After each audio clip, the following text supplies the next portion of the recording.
Well, I was walking around checking my plants like I do every day, and this is what I found. This really big Belgium giant, and the tomato next to it were so heavy it just ripped itself down from the main plant. So I don't know how big it would have gotten, but the weight of it was too much to hold.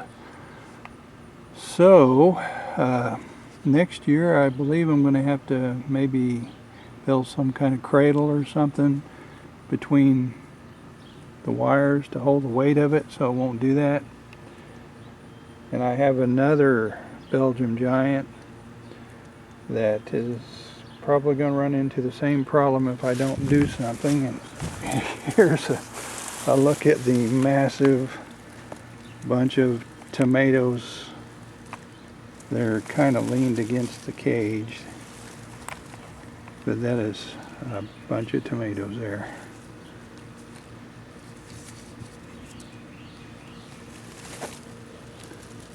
I don't know how much that group weighs, but it's got to be close to 5 pounds already.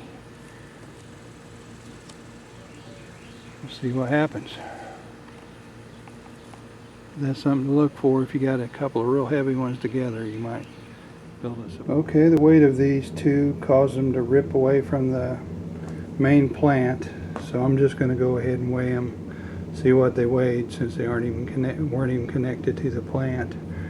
I went ahead and cut it right here, but it was already stripped down a long strip that was probably that long before I cut it. But here we go. Let's see what they weigh.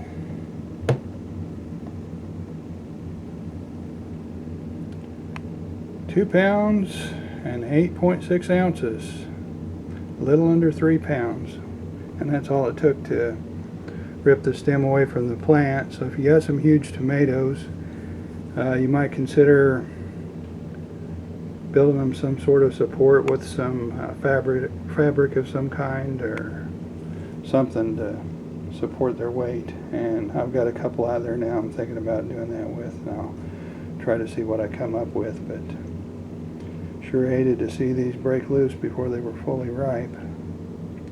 Maybe some fried green tomatoes from some of these, but